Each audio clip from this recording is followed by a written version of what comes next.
God bless all of you for coming.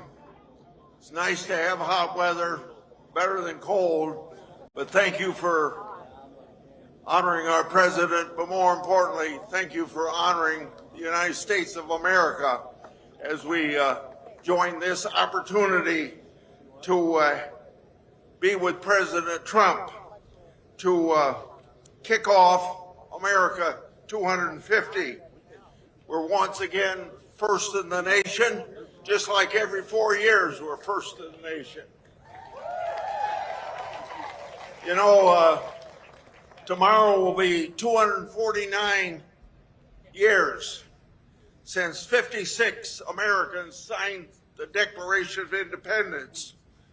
By signing that document, they were traitors to King George III, but they're what you and I would honor as freedom fighters.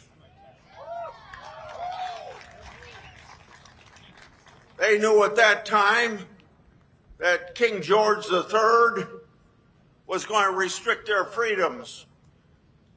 Couldn't do in the colonies what every other British person could do in London and the British Isles. He was restricting their freedoms. And that's why they said in the Declaration of Independence, we're endowed by our Creator with certain unalienable rights, among them life, liberty, and the pursuit of happiness. By saying we're endowed by our Creator, we get our rights and freedoms from God. We don't get them. We don't get them from the government. And we know that 13 years later, they wrote the Constitution. The Constitution doesn't say what our rights are except in the Bill of Rights, but that's just a few of the rights that were guaranteed by God. What it said was that we write this Constitution to protect the American people from their government. And it still serves that purpose. And I hope that we appreciate that in America. You know, people of the left get irritated when we talk about the United States being an exceptional nation. It doesn't mean that we're better than any people anyplace else, but it does mean we're an exception nation from the fact that we get our rights from God. We don't get our rights from the government, and it's the only society in 6,000 years of humankind that has ever had that relationship between the government and the American people. And what we're honoring for the next year is the preservation of that statement in the Declaration of Independence. We're endowed by our Creator with certain inalienable rights. And we're going to emphasize that for the next year and honor it as we traditionally do.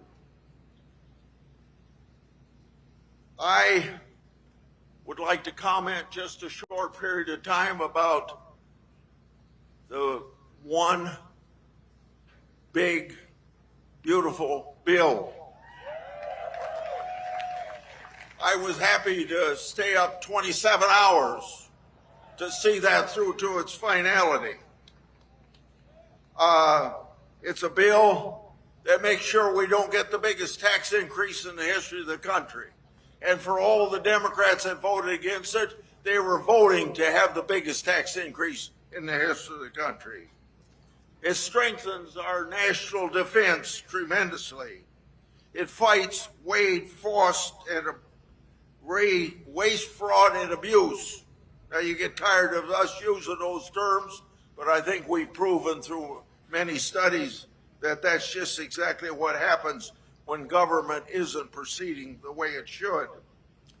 And I thought I would take just a minute to tell you what my contribution to the big, beautiful bill, because I'm chairman of the Judiciary Committee, and immigration comes under our responsibilities. So we're going to finish the wall.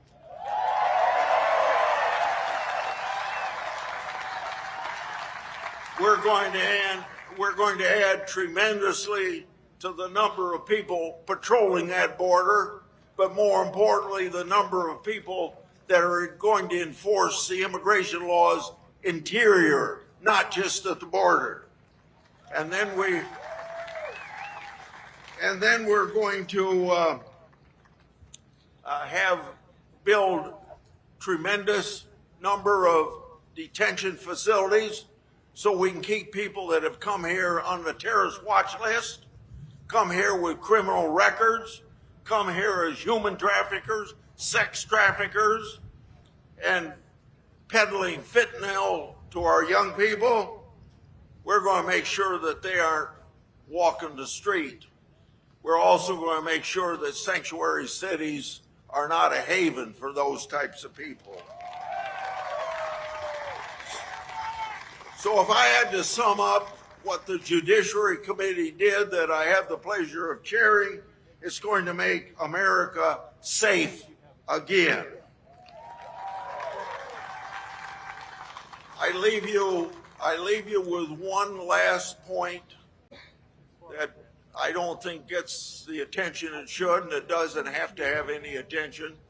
But I'm going to make sure as chairman of this committee, by listening to whistleblowers, getting documents that are been kept from Congress of the United States, I'm going to make sure that everybody is exposed and the documents prove it.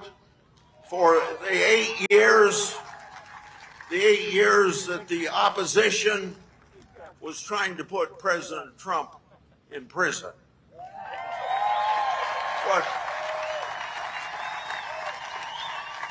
What we're doing,